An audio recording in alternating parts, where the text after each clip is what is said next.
Assalamualaikum warahmatullahi wabarakatuh. Saya Mutia Rustam. Di sini tujuan saya membuat video ini yaitu untuk memenuhi tugas UAS saya, yaitu menjelaskan 8 keterampilan dasar mengajar. Pertama-tama, sebelum saya lanjut menjelaskan apa sih itu keterampilan dasar mengajar atau teaching skill. Jadi, keterampilan dasar mengajar sendiri merupakan keterampilan khusus yang harus dimiliki seorang guru agar ia dapat menjalankan atau melaksanakan tugasnya itu secara efektif, efisien, dan juga profesional.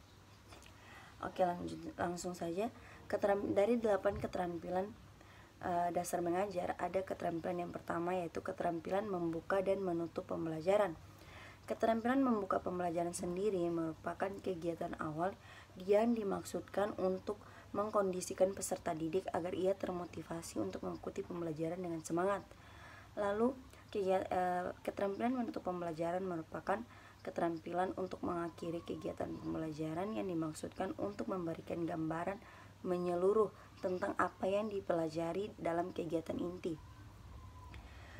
Dan ada komponen-komponen dalam keterampilan membuka dan juga menutup pembelajaran. Komponen yang pertama dalam membuka pembelajaran itu ada menarik perhatian siswa, menimbulkan motivasi, memberikan acuan, dan membuat kaitan. Terus komponen dalam keterampilan menutup pembelajaran itu ada meninjau kembali dan juga mengevaluasi. Dalam kedua keterampilan tersebut ada kelebihannya, yaitu timbulnya perhatian dan motivasi siswa untuk menghadapi tugas-tugasnya yang akan ia hadapi dan akan dikerjakan. Kemudian prinsip-prinsip dalam keterampilan membuka dan juga menutup pembelajaran itu yaitu ia bermakna dan juga berurutan serta berkesinambungan. Terus keterampilan yang kedua yaitu keterampilan menjelaskan. Keterampilan menjelaskan itu merupakan keterampilan menyajikan informasi secara lisan yang terorganisir secara sistematis sebagai kesatuan yang berarti sehingga peserta didik dapat memahami dan menerima apa yang disampaikan itu dengan mudah. Prinsip-prinsip dalam keterampilan menjelaskan itu ada penjelasan harus sesuai dengan karakteristik peserta didik, itu harus. Dan juga yang kedua, penjelasan harus diselingi dengan tanya jawab. Kenapa harus diselingi dengan tanya jawab? Karena jika penjelasan itu dilakukan oleh seorang guru tanpa melakukan tanya jawab, maka pembelajaran akan terkesan lebih memfokuskan kepada guru daripada mengaktifkan peserta didik itu. Yang ketiga, prinsipnya itu harus disertai dengan contoh yang konkret. Penjelasannya itu harus disertai oleh contoh yang konkret yang nyata agar peserta didik dapat memahaminya lebih mudah. Tujuan dari keterampilan menjelaskan sendiri yaitu agar peserta didik lebih mudah menerima dan memahami informasi secara jelas. Komponen dari keterampilan menjelaskan yaitu merencanakan dan juga menyajikan suatu penjelasan. Kenapa merencanakan dan menyajikan suatu penjelasan? Karena jika tidak menyertakan itu, maka apa yang akan dijelaskan itu tidak akan teratur. Terus ada juga kelebihan dan juga kelemahannya. Yang pertama, kelebihannya itu lebih mudah dalam mengembangkan kemampuan siswa dalam menemukan, mengorganisasi dan menilai informasi yang diterimanya. Kelemahannya apa? Apabila selalu digunakan, maka kegiatan pembelajaran itu akan terkesan membosankan karena hanya diisi oleh penjelasan saja terlalu lama hingga siswa itu akan merasa bosan. Kemudian keterampilan yang ketiga itu ada keterampilan bertanya. Apa itu keterampilan bertanya? Sebentar. Sebelumnya itu mengajukan pertanyaan dengan baik itu adalah mengajar yang baik. Jadi maksudnya apa? Dalam proses pembelajaran jika tidak ada pertanyaan yang diberikan guru untuk siswanya, maka pembelajaran itu kita tidak tahu di mana batas atau pencapaian pemahaman dari siswa tersebut. Dan juga pertanyaan itu harus diajukan dengan baik atau maksudnya tidak terkesan menyerang seorang siswa. Terus komponen-komponen dalam keterampilan bertanya itu ada penggunaan pertanyaan secara jelas dan singkat. Jadi pertanyaan yang diberikan jangan terlalu banyak, jangan terlalu bertele-tele, langsung saja di inti atau substansi pertanyaannya agar siswa juga dapat memahami apa sebenarnya yang ditanyakan oleh seorang guru. Kemudian ada pemberian acuan dan juga pemberian waktu berpikir. Jadi di saat memberikan pertanyaan kepada siswa, jangan terlalu menuntut siswa untuk memberikan jawabannya langsung, harus memberikan waktu berpikir kepada siswa. Dan juga pemberian tuntutan. Nah, pemberian tuntutan ini dimaksudkan memberikan tuntutan kepada siswa bahwa ia harus menjawab dengan memberikan waktu tadi. Kemudian ada prinsip-prinsip keterampilan bertanya, yaitu ada jelas dan mudah untuk dimengerti. Pertanyaan itu harus jelas dan mudah untuk dimengerti agar siswa tidak sulit dalam menjawabnya. Kemudian membagi pertanyaan secara merata. Maksudnya apa? Pertanyaan yang diberikan tidak selalu difokuskan pada satu siswa, tetapi harus merata. Dan juga menuntun siswa agar dapat menemukan jawaban dengan benar. Jadi di saat siswa menjawab, jangan langsung tidak menerima pernyataan atau jawaban yang diberikan siswa terhadap pertanyaan yang diberikan guru, tetapi menuntunnya atau membenahi pertanyaan itu sehingga langsung terselesaikan atau tidak ada pertanyaan tambahan yang dimunculkan oleh para siswa. Kemudian ada jenis-jenis dalam keterampilan bertanya, yaitu keterampilan bertanya dasar dan juga keterampilan bertanya lanjut.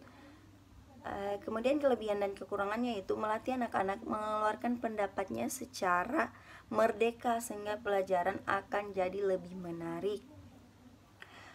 Kekurangannya, bila guru terlalu kurang waspada dalam perdebatan, maka perdebatan tersebut akan beralih pada sentimen pribadi. Yang keempat yaitu keterampilan memberi penguatan. Keterampilan memberi penguatan merupakan segala bentuk respon positif guru terhadap tingkah laku siswa yang bertujuan untuk memberikan umpan balik bagi siswa atas perbuatan atau tindakan siswanya. Kelebihannya itu menumbuhkan rasa percaya diri siswa dan membangkitkan serta memelihara motivasi siswa. Kelemahannya apa? Dapat membuat siswa enggan belajar. Kenapa? Karena penguatan yang diberikan bisa saja tidak sesuai dengan tindakan seorang siswa. Contohnya tindakan siswa itu seperti dia menjawab pertanyaan terlalu sering, sedangkan respon yang diberikan guru atau penguatan yang diberikan guru ini kurang. Dia merasa seperti saya menjawabnya sangat banyak, kenapa respon yang diberikan guru seperti ini, maka dia akan enggan untuk melakukannya kembali, seperti itu. Terus keterampilan kelima itu ada keterampilan mengadakan variasi. Apa itu keterampilan mengadakan variasi? Yaitu keterampilan mengadakan variasi merupakan proses perubahan dalam pembelajaran yang bertujuan untuk menghilangkan kebosanan, kejenuhan, serta berubahnya mood siswa dalam proses pembelajaran. Komponennya apa saja? Yaitu variasi gaya mengajar, variasi dalam penggunaan alat, media, dan juga bahan ajar, dan juga variasi pola interaksi. Ada juga variasi dalam kegiatan pembelajaran. Kemudian prinsipnya, yaitu variasi hendaknya digunakan dengan suatu maksud tertentu yang relevan dengan tujuan yang hendak dicapai. Kemudian kelebihannya apa? Yaitu keterampilan pembelajaran itu menjadi lebih semangat dan juga menyenangkan. Kekurangannya apa? Tidak semua siswa menerima variasi yang diberikan oleh guru, sehingga kadang siswa itu malah merasa bingung dengan adanya variasi ini, begitu. Kemudian keterampilan yang keenam yaitu keterampilan membimbing diskusi kelompok kecil. Keterampilan ini merupakan keterampilan melaksanakan kegiatan membimbing peserta didik agar dapat melaksanakan diskusi kelompok kecil secara efektif. Komponennya yaitu pemusatan perhatian, memperjelas masalah, menganalisa pandangan siswa. Kemudian yang ketujuh, ada keterampilan mengelola kelas. Apa itu keterampilan mengelola kelas?